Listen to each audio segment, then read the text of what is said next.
Good morning, students. Once again, I am back with the lesson number 6 from your books. Moment weathering the storm in Israma. It occurred in 27 October 1999 in Orissa.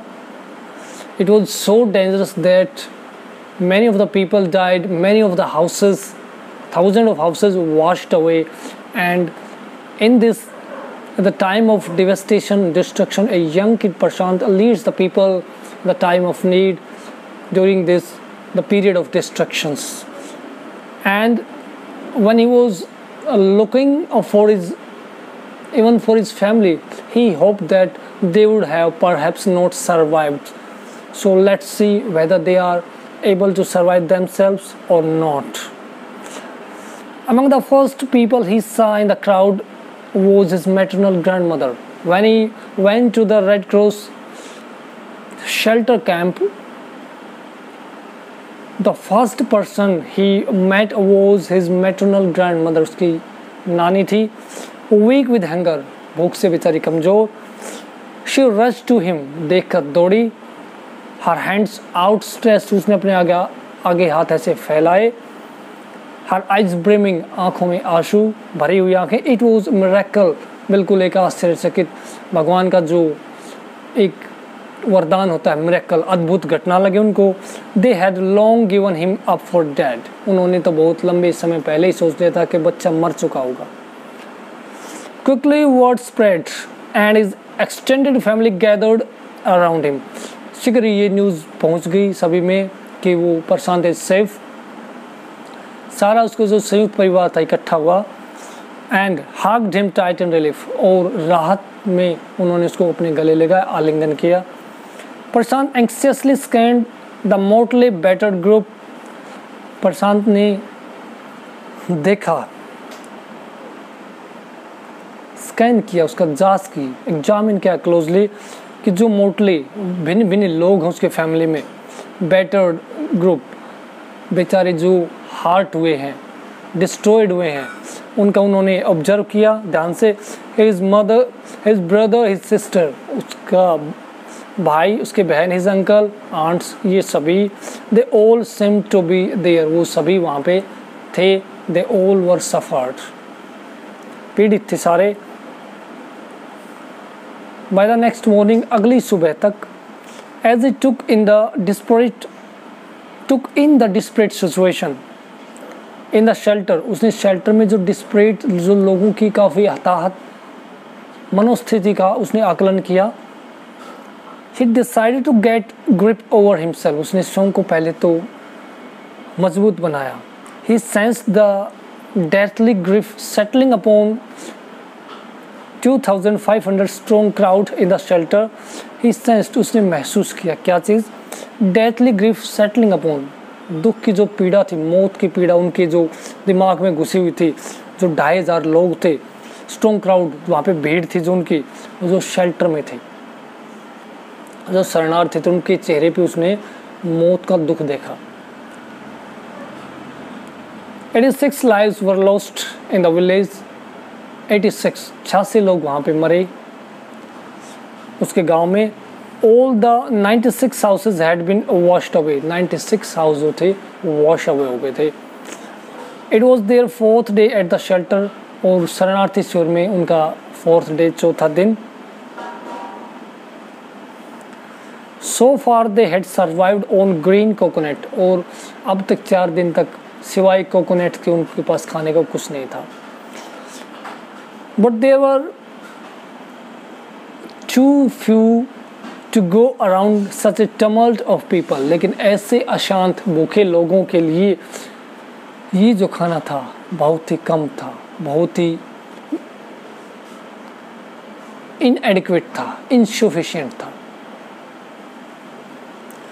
Prashant, all of 19 years, 19 साल का प्रशांत लड़का, decided to step in as a leader of his village. उसने decide किया कि मैं leadership करूँगा, लोगों को एक लीड करूँगा, आगे ले जाऊँगा. If no one else did, अगर कोई आगे नहीं आता है तो प्रशांत ने ये डिसाइड किया, डिसीजन लिया कि I will lead the people. He organized a group of youth and elders to jointly pressurize the merchant once again to part with his rice। उसने एक ग्रुप लोगों का बनाया, बड़े लोगों का, यूथ का, यंग्स लोगों का और एल्डर्स का, बड़े जो एक्सपीरियंस्ड पीपल थे उनका, और प्रेशराइज किया, दबाव डाला मर्चेंट पे, व्यापारियों के ऊपर कि जो राइस वगैरह है उनका, उसको वो लोगों में डिस्ट्रीब्यूट कर दें in this critical situation। उनको मनाया। This time the delegation succeeded and returned triumphantly, wading through the receding water with a food for the entire shelter। अब उन्होंने डेलीगेशन जो था, ग्रुप्स ऑफ पीपल, सक्सीड हुआ एंड रिटर्न ट्रियम्फेंटली, और विजयी होकर लौटा, और wedding through the receding water, और उस जो घटते हुए पानी के स्तर के बीच से वो फूड लेके आए सारी शेल्टर जो वहाँ पे शरणार्थी थे उनके लिए। No one care that the rice was already rotting, और किसी को ध्यान नहीं था कि ये जो राइस था ऑलरेडी ख़राब हो रहा था, डिस्ट्रॉइंग हो रहा था, खाने लायक नहीं था ज़्यादा। Branches from the falling trees were gathered to light the reluctant and slow fire. पेड़ों की गीली शाखाएं एकत्रित की गई ताकि आग जला के खाना पका ले। रिलेक्टेंट होता है क्योंकि जो वेट होता है ब्रांचेस ऑफ ट्रीज, वो फायर को कैच करने में रिलेक्टेंट होता है, वो अच्छे से नहीं जलते। एंड स्लो फायर, और आँच जो होती है, आग धीमी रहती है उसके ऊपर। On which to cook the rice, जिसके ऊपर राइस पकाया जा सके। For the first time in the 4 days, 4 दिन में पहली बार, the survivor at the cyclone shelter were able to fill their bellies. भरपेट खाना मिला था 4 दिन के बाद शेल्टर्स में रहने वाले शरणार्थियों को। His next task was to organize a team of youth volunteers to clean the shelter of filth, urine, vomit and floating carcasses, and to tend to the wounds and fractures of the many who had been injured। जो वहाँ पे injured थी उनकी देखभाल करने का उन्होंने अब ऑर्गेनाइज किया एक टीम यूथ की, वॉलेंटियर की, जो अपने मन से काम करे, अपनी आत्मा से करे। To clean the shelter filth, जो शेल्टर जहाँ पे शरणार्थी थे उनमें गंदगी थी, यूरिन था, पेशाब था, वॉमिट, उल्टी वगैरह थी, वहाँ पे जो गंदगी थी, फ्लोटिंग कैरकेसेस, जो डेड बॉडीज फ्लोट कर रही थी वाटर सरफेस पे, सभी को क्लीन करने का उसने बीड़ा उठाया, और इंजर्ड पीपल को लुक आफ्टर करने का। On the 5th day, the military helicopter flew over the shelter and dropped some food parcel।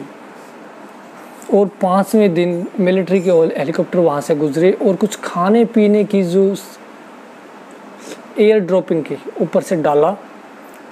It then did not return, उसके बाद फिर ये आए नहीं। The youth task force gathered empty utensil from the shelter। Youth task force जवान जो बच्चे थे उन्होंने एक कलेक्टिव एफर्ट्स किए और जो बर्तन थे फ्रॉम देयर कलेक्ट किए। Then they depute the children to lie on the sand left by the water around the shelter with this utensil on the stomach to communicate the passing helicopter that they were hungry. बच्चे flat लेट गए और अपने पेट के ऊपर जो बर्तन थे खाली वो रखे ताकि मैसेज कम्युनिकेट हो जाए आर्मी हेलीकॉप्टर्स को, गवर्नमेंट को मैसेज चला जाए क्या कि बच्चे भूखे हैं।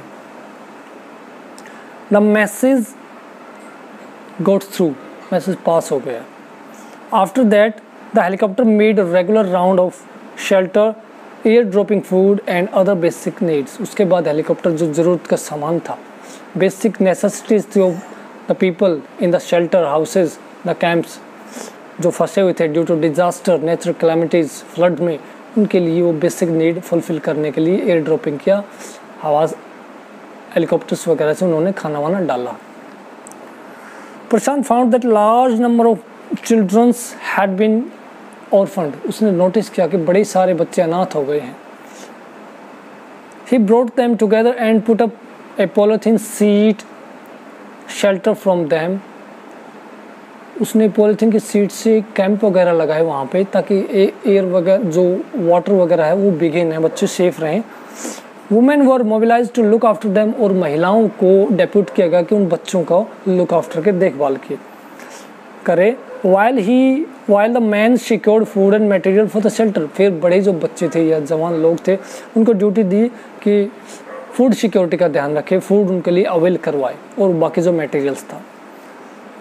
एज द वीक पास्ट, समय गुजरता गया, Prashant was quick to recognise that the women and children were sinking deeper and deeper in their grief. उसने नोटिस किया कि महिलाएं और छोटे बच्चे ज़्यादा दुख से पीड़ित हो रहे हैं, उनके लिए अनबियरेबल है, इंटॉलरेबल है this kind of situation. He persuaded the woman to start working in the food for work program started by the NGOs। NGOs होते हैं नॉन गवर्नमेंट ऑर्गेनाइजेशन, जो ऐसे नेचुरल डिजास्टर या कोई प्रॉब्लम हो जाए या कोई डिजीज ब्रेकआउट हो जाए उसमें कॉमन पीपल को हेल्प करते हैं। तो वहाँ पे फूड फॉर वर्क, काम के बदले काम करो और खाना मिले, अनाज मिलता है वहाँ पे, तो वहाँ पे जाए महिलाओं को उसने परसुएड किया, मनाया। And for the children he organise sports event, और बच्चों के लिए, छोटे बच्चों के लिए स्पोर्ट्स इवेंट ऑर्गेनाइज किए। He himself love to play cricket, उसको खुद क्रिकेट खेलना पसंद था। And so he organise cricket matches for the children, इसलिए बच्चों के लिए उसने क्रिकेट मैच का आयोजन करवाया ताकि वो ग्रिफ स्ट्रिकन ना रहें, एंजॉय करें, थोड़ा सा रिलीफ फील करें। Prashant engaged with other volunteers in helping the widows and children to pick up the broken pieces of their lives। अपने जीवन के जो दुख के मोमेंट थे उनको भूल के उनको पिकअप करें, उनको गैदर करें हैप्पी मोमेंट को। अब प्रशांत एंगेज था विद अदर वॉलंटियर्स इस चीज़ को मैनेज करने में कि बच्चे और महिलाएं, विडोज जिनका पति मर जाता है, विधवा महिलाएं, वो ज़्यादा दुखी थे, उनके दुख को कम करने के लिए उसने प्रयास किए। The initial government plan was to set up institution for the orphan and widow. Government का पहले प्लान था कि एक इंस्टीट्यूशन सेटअप करे, एक संस्था बनाए अनाथ के लिए, अनाथ बच्चों के लिए और विडो जो विधवा महिलाओं के लिए। However this step was successfully resisted, लेकिन इस प्लान का प्रशांत और उसके वॉलंटियर्स थे उन्होंने रेसिस्ट किया, उसका अपोज किया। As it was felt that in such situation, और ये महसूस किया गया कि ऐसी परिस्थिति में children would grow up without love, बच्चे बिना प्यार के बढ़ेंगे, मीन्स उनका जो ब्रॉट अप होगा, उनका लालन पालन प्यार बिना होगा। कैसे? And window would suffer from stigma, और महिलाएं स्टिग्मा एंड लोनलीनेस, महिलाएं एकांत रहेंगी और ये एक धब्बा होगा क्योंकि महिलाएं एकांत रहेंगी, बच्चे एकांत रहेंगे। Who would look after them and the widow would be quite alone, so it would be A stigma, एक धब्बा होगा उनकी एक मेंटल लेवल के ऊपर, एक grief stricken they were already, and it would be the another shock for them. This kind of situation should be avoided, so they resisted this kind of institution strongly.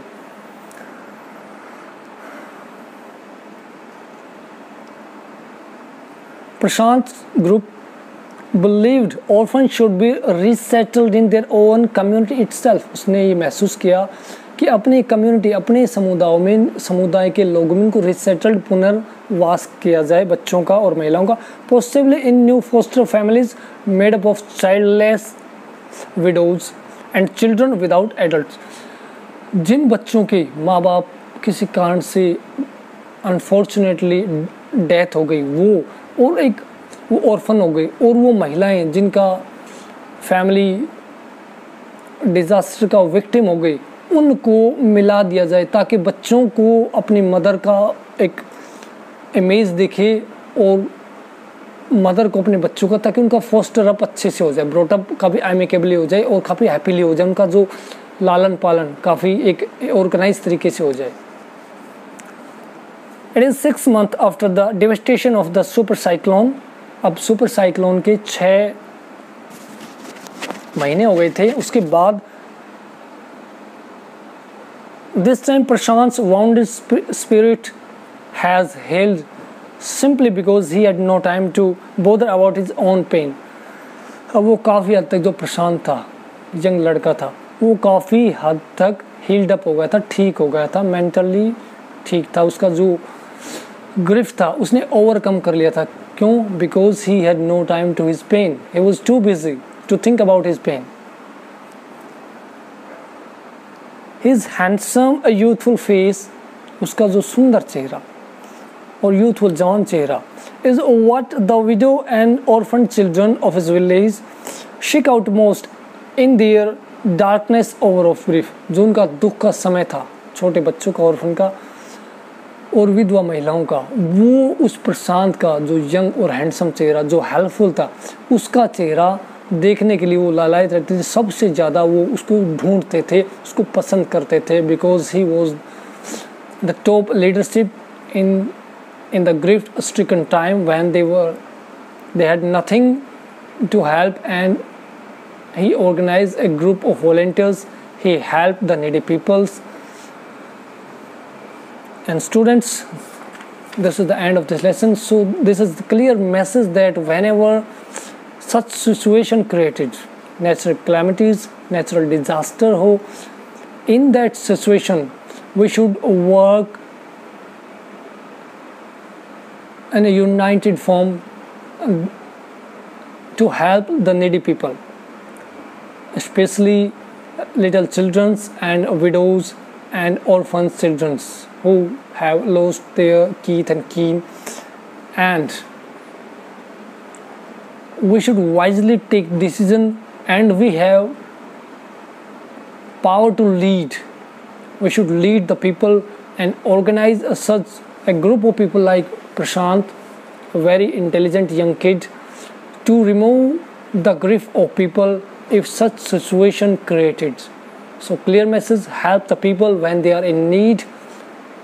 So I hope you enjoyed this lesson very well. Keep practicing, keep learning. May God bless you all. Have a great day.